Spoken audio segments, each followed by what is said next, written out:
사우디 전 국민이 시청했다고요? 여기 지금 사우디는 한국으로 인해 마비 상태에 이르렀다고 하는데요. 사우디에서 과연 어떤 일이 펼쳐졌던 걸까요? 제 이름은 아민 하피즈입니다. 사우디아라비아 리야드에 위치한 대형 방송국 알사우디아 네트워크에서 PD로 일하고 있습니다. 어릴 적부터 저는 유럽과 미국 문명에 큰 매혹을 느끼며 자랐습니다. 특히 프랑스 유학 시절, 서구 문명이야말로 인류 문명의 최고봉이라는 굳건한 신념을 품게 되었고, 자연스럽게 아시아 국가들은 경제적으로는 발전했을지 몰라도 문화와 기술력 면에서는 여전히 서구에 미치지 못한다고 생각했습니다. 사우디 리야드에서 대규모로 개통된 지하철 리야드 메트로를 처음으로 이용하던 어느 날이었습니다. 리야드는 지금까지 대중교통 인프라가 매우 열악했기에 이 지하철 개통은 전국적인 관심을 모으는 사건이었어요. 저 역시 호기심 반, 기대 반으로 지하철을 찾았습니다. 그러나 제가 마주한 광경은 기대를 훨씬 뛰어넘는 것이었습니다. 지하철 내부는 상상 이상으로 현대적이었습니다.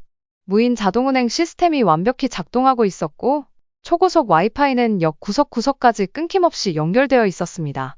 각 객차에는 실시간 정보 제공 디스플레이가 설치되어 도착역과 환승 정보, 주변 관광 정보까지 깔끔하게 제공하고 있었어요. 대기 시간은 거의 제로에 가까웠고, 승차감은 마치 고급 승용차를 타는 것처럼 부드러웠습니다. 그런데 그보다 더 놀라운 것은 지하철 안에서 들려오는 사람들의 대화였습니다. 이거 다 한국 기술이래. 진짜 대단하지 않아? 삼성, 현대, 한국인들이 다 만들었다던데. 역시 한국. 처음에는 귀를 의심했습니다. 한국이? 지하철을? 그것도 이렇게 완벽하고 압도적인 수준으로. 저는 충격에 빠졌습니다. 게다가 한국은 이 지하철 하나로 끝나는 것이 아니었습니다. 사우디아라비아 곳곳에서 한국 기업들이 대형 프로젝트를 주도하고 있었어요. 수도 담맘에서는 세계 최대 규모의 해수담수화 플랜트 건설을, 제다에서는 스마트시티 건설을, 네옴시티 프로젝트에서는 첨단 수소 인프라 구축을 진행하고 있었습니다. 단순한 건설이 아니라 사우디를 미래로 이끌어가는 핵심 인프라를 한국이 맡고 있었던 것입니다. 도대체 한국은 어떤 나라인가? 무엇이 이 작은 나라를 세계 초인류로 만들었단 말인가? 저는 자연스럽게 사우디를 변화시키는 한국을 주제로 특집 다큐멘터리를 기획해야겠다는 결심을 하게 되었습니다. 그리고 상부에 이 아이디어를 제안했습니다. 하지만 예상치 못한 강력한 반대에 부딪혔습니다. 특히 프랑스계 사우디 동료인 장 피에르가 노골적으로 비웃으며 반대했습니다. 한국? 기술이 좋다고. 웃기지 마. 한국은 그저 싸고 빠르게 처리하는 것뿐이야. 진짜 기술력은 미국이나 프랑스에 있지. 한국은 로비나 잘해서 이런 프로젝트를 따낸 거라고. 괜한 시간 낭비하지 말고 진짜 기술을 가진 유럽 국가들을 조명하는 게 맞아. 그의 말에 상부도 어느 정도 고개를 끄덕였습니다. 하지만 저는 단호했습니다. 직접 경험하지 않고 추측만으로 결론을 내리는 것은 방송인의 자세가 아닙니다. 저는 한국에 가서 직접 보고 듣고 느끼고 오겠습니다. 주변의 만류에도 불구하고 저는 홀로 한국으로 향했습니다. 서울 인천국제공항에 도착한 순간부터 충격은 시작되었어요. 인천공항은 2024년 스카이트랙스 평가에서 세계공항 순위 1위를 기록한 곳이었습니다. 입국 심사는 자동화 게이트를 통해 단 5분 만에 끝났고 짐 찾기도 순식간이었습니다. 공항 내부 곳곳에는 AI 안내 로봇이 배치되어 외국어로 친절히 설명해 주었습니다. 이동하면서 본 도시의 모습은 더 놀라웠습니다. 초고층 빌딩 숲 사이로 흐르는 질서, 정연한 교통, 거리마다 끊임없이 작동하는 공공 와이파이, 스마트폰 하나로 결제부터 택시 호출까지 가능한 환경. 서울은 제가 상상했던 전형적인 아시아 도시와는 차원이 달랐습니다. 단순히 눈에 보이는 번화함이 아니라 뿌리부터 첨단과 효율로 짜여진 도시였어요. 본격적인 취재에 나서자 저를 더욱 놀라게 하는 사실들이 연달아 쏟아졌습니다. 조사하면 할수록 한국은 이미 전 세계 곳곳에서 대형 프로젝트를 주도하며 그 나라의 핵심 인프라를 직접 구축하고 있다는 사실을 알게 되었어요. 대표적으로 아랍에미리트에서는 바라카 원자력발전소 건설 프로젝트를 성공적으로 완수했습니다. 바라카 원자력발전소는 중동 지역 최초의 상업용 원자력발전소로 2020년 가동을 시작하여 아랍에미리트 전체 전력의 약 25%를 담당하는 거대한 시설입니다. 이 프로젝트를 주도한 주체가 바로 대한민국의 한국전력공사였다는 사실은 저를 또 한 번 깊은 충격에 빠뜨렸습니다. 당시 한국은 미국, 프랑스, 일본 등 쟁쟁한 경쟁국들을 제치고 수주에 성공했으며 무엇보다 계획된 일정과 예산을 정확히 준수하여 건설을 완료하는 모범을 보였어요. 이는 세계 원자력 업계에서도 극히 이례적인 사례로 기록되었습니다. 또한 카타르에서는 루사일 고속도로 건설 프로젝트를 주도했습니다. 카타르 도하의 핵심 교통망이자 FIFA 월드컵 개최를 대비한 국가적 대형 인프라 프로젝트였던 루사일 고속도로는 기존 교통 체증 문제를 획기적으로 해결하며 중동 지역 교통 인프라의 새 기준을 제시했습니다. 이 역시 대한민국의 현대건설이 수주하여 완벽하게 시공한 사례로 카타르 정부로부터 국가의 자존심을 높여준 프로젝트라는 찬사를 받았습니다. 알제리에서도 한국은 핵심 역할을 했습니다. 알제리 스키크다 지역의 초대형 정유공장 건설 프로젝트를 한국 기업이 주도하여 완공하였고, 이 정유공장은 알제리 경제의 중추를 이루는 에너지 생산의 핵심 거점이 되었어요. 한국 기업들은 이 프로젝트에서도 최첨단 설비와 공정 기술을 적용하여 기존 유럽 기술 의존도가 높았던 알제리 시장에 큰 충격을 주었습니다. 방글라데시에서는 파드마 교량 건설이 대표적이었습니다. 파드마 교량은 방글라데시 역사상 가장 큰 인프라 프로젝트로 길이 6.15km에 달하는 초대형 다리입니다. 이 교량은 단순한 교통 인프라를 넘어 방글라데시 전체 경제 성장의 동맥 역할을 하고 있으며 남북 지역의 경제 격차를 획기적으로 줄이는 계기가 되었습니다. 이 초대형 프로젝트 역시 대한민국 기업이 중심이 되어 시공을 완수했으며 방글라데시 정부는 이를 국가 재탄생의 상징이라 칭송했습니다. 이렇게 세계 각국에서 한국이 만든 인프라는 단순한 건설을 넘어 해당 국가의 산업과 경제 구조 자체를 혁신시키는 중대한 역할을 하고 있었어요. 더욱이 한국이 맡은 프로젝트들은 대개 공정률, 안전성, 기술 수준 면에서 모두 세계 최고 수준을 기록하고 있었습니다. 실제로 한국은 2024년 기준 해외 플랜트 수주 실적에서 세계 2위를 차지하고 있었으며 중동, 동남아시아, 아프리카 지역 주요 인프라 프로젝트의 35% 이상을 한국 기업이 수주한 것으로 집계되었습니다. 이는 미국이나 유럽, 일본 등 기존 강대국들을 앞서는 놀라운 성과였습니다. 저는 그때 비로소 깨달았습니다. 한국은 단순히 기술이 뛰어난 나라가 아니었습니다. 그들은 철저한 품질 관리, 정확한 일정 준수, 세계 최고 수준의 엔지니어링 능력 그리고 신뢰할 수 있는 계약 이행력까지 갖춘 진정한 글로벌 인프라 리더였어요. 이 모든 것은 결코 정치적 로비나 단순한 가격 경쟁력만으로는 설명할 수 없는 진정한 실력이었습니다. 그러나 진짜 충격은 따로 있었습니다. 한국인들은 원래부터 이렇게 똑똑했을까? 라는 단순한 호기심에 한국의 교육과 역사에 대해 취재를 시작한 순간이었어요. 본격적인 취재를 통해 한국의 교육 역사에 대해 알아본 저는 그 성장의 속도와 깊이의 경이로움을 감추지 못했습니다.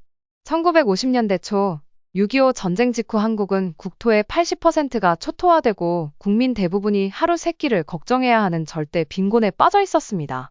당시 문맹률은 80%를 넘었고 초등학교 진학률조차 50%를 밑돌았습니다.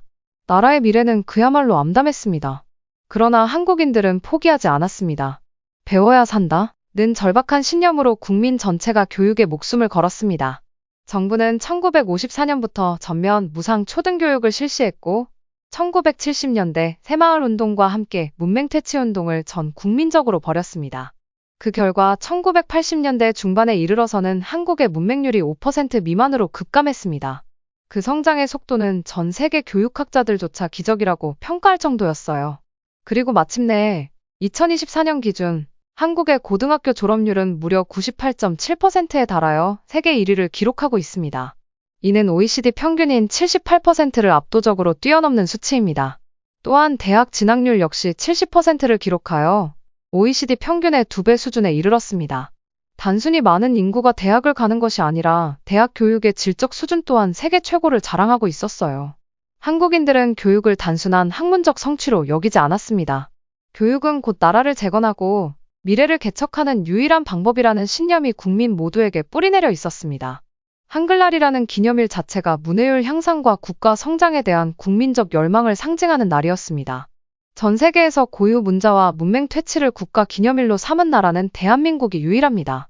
이는 단순한 문화적 특징이 아니라 국민 전체가 스스로 문명과 발전을 이끌어야 한다는 집단적 의지의 산물이었어요. 교육의 성취는 단순한 지식 습득을 넘어 실질적인 기술과 산업 발전으로 이어졌습니다.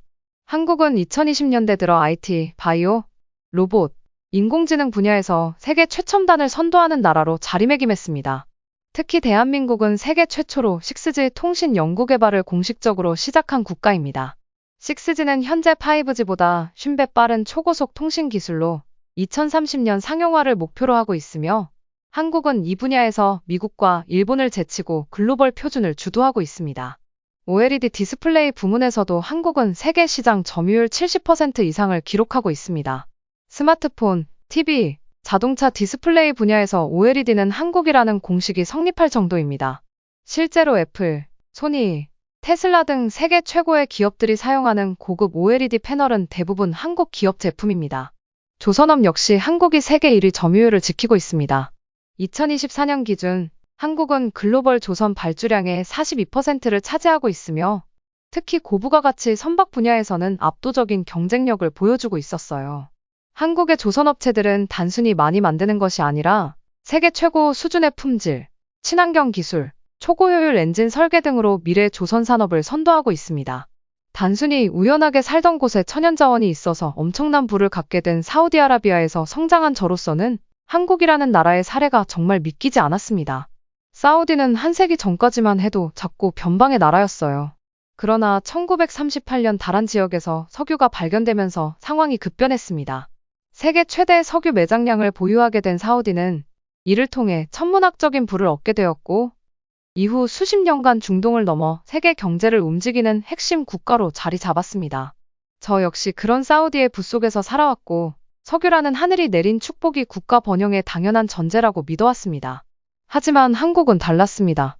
한국에는 우리가 가진 석유도 천연가스도 광물자원도 없었습니다. 땅도 좁고 분단 상황까지 겪으며 지정학적 제약까지 안고 있었던 나라였어요. 그런데도 한국은 사람이라는 자원 하나만으로 천연자원의 상징인 석유를 기반으로 부를 쌓아온 사우디를 건설하고 있었던 것입니다. 그것도 단순한 하청이나 부수적인 역할이 아니라 전체 프로젝트를 설계하고 시공하고 완공까지 주도하며 사우디의 도시를 바꾸어 나가고 있었습니다. 이 사실은 저에게 말할 수 없는 충격이었어요. 어린 시절부터 석유의 부 속에서 살아오며 자원이 있어야 번영할 수 있다는 사고방식을 당연시해온 저에게 한국의 사례는 제 사고 전체를 뒤흔드는 경험이었습니다. 저는 이 모든 사실을 하나하나 알아갈수록 점점 더 깊은 혼란에 빠졌습니다. 한국이라는 나라의 실체를 알면 알수록 제가 지금까지 굳게 믿어왔던 세계관은 송두리째 흔들리고 있었습니다.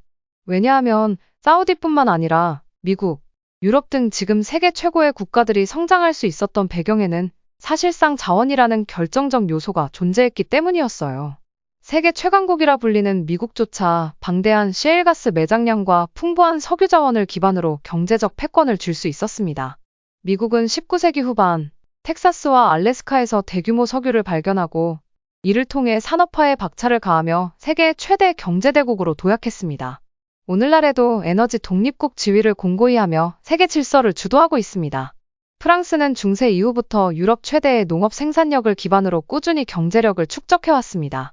18세기에는 아프리카, 동남아시아 등지에 광대한 식민지 제국을 건설하여 그곳의 자원을 수탈하고 이를 통해 번영을 누렸습니다. 프랑스 파리의 화려한 건축물과 문화유산들조차 결국 이 과정에서 축적된 부의 결과물이었어요.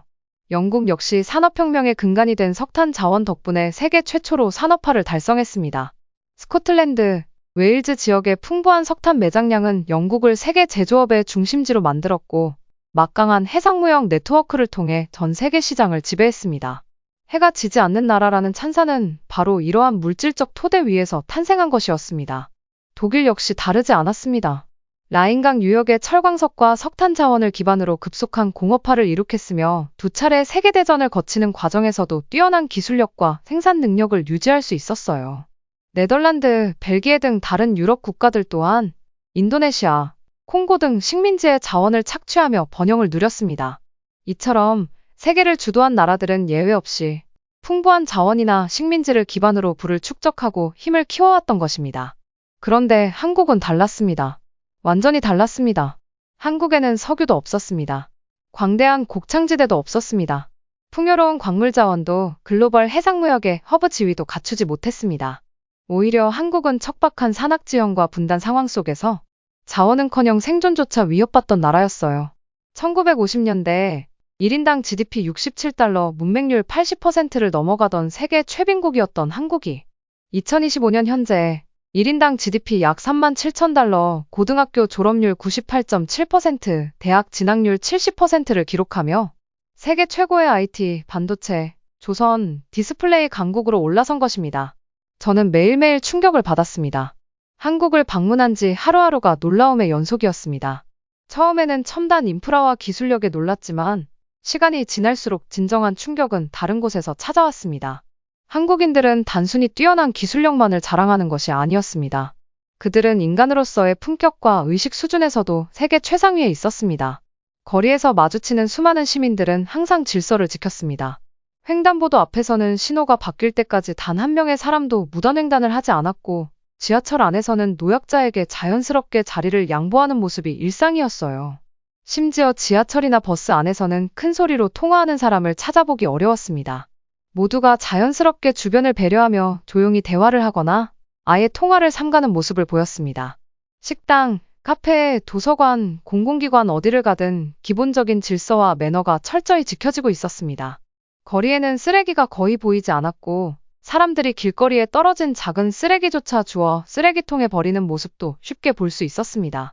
이러한 시민의식은 단순히 문화적 습관이 아니라 한국인들이 스스로 사회를 위하고 공동체를 존중하는 깊은 사고방식에서 비롯된 것이었어요. 세계적으로 봤을 때 일반적으로 한 나라가 경제적 고도성장을 이루는 과정에서는 시민의식이 따라가지 못하는 경우가 많습니다. 특히 급격한 산업화와 도시화를 겪은 나라들은 공공질서와 시민 매너에서 문제를 겪는 경우가 빈번합니다. 실제로 유엔 조사에서도 고속 성장 국가들의 경우 사회적 갈등 지수와 공공질서, 저해 지표가 동시에 증가하는 경향을 보이는 것으로 나타났습니다. 그러나 한국은 달랐습니다. 경제성장과 시민의식이 동시에 그것도 세계 최고 수준으로 함께 성장했습니다. 2024년 세계경제포럼 발표에 따르면 한국은 공공질서 준수도 부문에서 세계 5위를 기록했으며 사회적 신뢰도 지표에서도 지칠 국가 평균을 뛰어넘는 수준을 보였어요. 이는 단순히 경제적 부를 넘어 사회 전체의 성숙도가 세계 최정상급임을 의미합니다. 특히 한국은 OECD 국가 중 자발적 사회봉사 참여율에서도 상위권을 기록하고 있으며 기초질서 부문에서는 평가기관인 월드밸류 서베이로부터 세계 최고 수준의 사회규범 준수 국가로 인정받았습니다. 이는 세계 역사상 극히 드문 기적에 가까운 현상이었습니다. 이 모든 것을 직접 눈으로 목격하며 저는 결국 눈물을 참을 수 없었습니다. 지금껏 저는 서구 중심적 사고에 사로잡혀 문명이란 이름 아래 아시아 국가들을 은연중에 낮춰보았습니다. 그러나 정작 진정한 문명, 진정한 품격은 한국인들의 삶 속에 녹아 있었어요. 리야드로 돌아간 저는 망설임 없이 곧바로 한국 특집 다큐멘터리 제작에 착수했습니다. 한국이 어떻게 세계를 변화시키고 있는지, 어떤 과정을 통해 기적을 이뤄냈는지, 그리고 그 중심에 놓인 한국인들의 정신, 문화, 기술력, 그리고 교육의 힘을 왜곡 없이 있는 그대로 담아내기 위해 혼신의 힘을 다했습니다. 제작 과정은 결코 쉽지 않았습니다. 초반에는 방송국 내부에서도 여전히 의심과 반대의 시선이 존재했습니다. 한국이 과연 그렇게까지 대단한가? 다소 과장된 것 아니냐? 는 회의적 목소리가 여전히 곳곳에서 들려왔습니다. 특히 프랑스계 동료장 피에르는 여전히 냉소적인 반응을 보이며 비아냥거렸습니다. 한국이 잘하긴 했겠지만 결국 우리 유럽이나 미국과는 비교가 안 될 거야. 그럴 때마다 저는 더욱더 철저하게 자료를 준비했습니다. OECD, UN, IMF, 세계경제포럼 등 공신력 있는 국제기구들의 객관적 통계 자료를 바탕으로 한국이 교육, 기술, 문화, 경제 모든 분야에서 세계 최상위권에 올라있다는 사실을 하나하나 증명해 나갔습니다. 드디어 다큐멘터리가 방영되던 날이 밝았습니다. 그날 리야드 저녁은 말 그대로 들끓었습니다. 예상은 했지만 이토록 거대한 반응이 일어날 줄은 저조차 상상하지 못했습니다. 다큐멘터리가 방영되자마자 수많은 시민들이 SNS를 통해 열광적인 반응을 쏟아냈어요. 우리도 한국처럼 성장할 수 있다. 한국처럼 노력하자. 한국을 본받아야 한다. 라는 메시지가 쏟아졌고 해시태그 한국을 배우자가 리야드 트위터 트렌드 상위권을 차지했습니다. 이러한 움직임은 사회 전반으로 확산되었습니다. 그리고 무엇보다 감동적이었던 것은 그동안 한국을 깎아내리던 방송국 내부 동료들조차 생각을 완전히 바꾸었다는 점이었어요.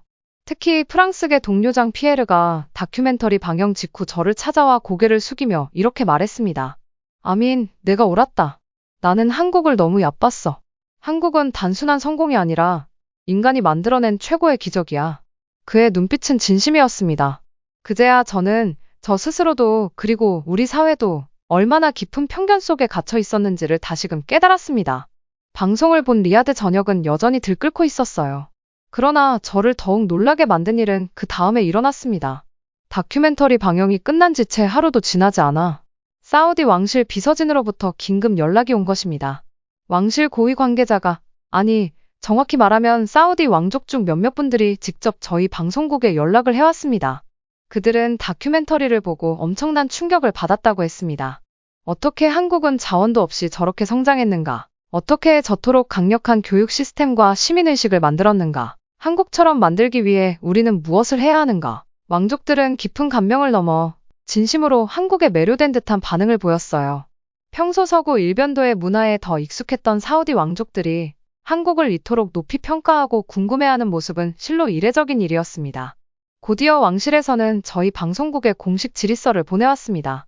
그 내용은 실로 감동적이었어요. 우리는 대한민국의 교육 시스템을 본격적으로 도입하는 것을 검토 중이다. 한국의 기적을 만들어낸 핵심 원칙과 방법론에 대해 조언을 구하고 싶다. 한국 교육기관과의 직접 협력 방안을 추진하고자 하니 구체적인 안내를 바란다. 왕족들의 직접적인 관심과 요청은 사우디 사회 전반에 엄청난 파장을 불러일으켰습니다. 기존에는 미국이나 프랑스 등 서구 국가들로부터 교육 컨설팅을 받는 것이 일반적이었으나 이번에는 사우디 최고 권력층이 대한민국을 배우겠다고 나선 것입니다. 왕족들의 한국에 대한 깊은 관심은 여기서 그치지 않았습니다. 몇몇 왕족들은 사적으로 한국을 방문하고 싶다는 의사를 표명했고, 한국 문화, 전통, 산업 현장을 직접 보고 배우겠다는 뜻을 밝혔습니다. 한국은 진정으로 모든 것을 스스로 이룬 나라였어요. 천연자원도, 식민지배의 특혜도, 유럽의 원조도 없이 오직 국민 한 사람 한 사람의 땀과 의지, 끊임없는 자기혁신으로 세계 최정상에 올라선 유일한 나라였습니다. 이것은 단순한 경제 성장의 이야기가 아니었어요.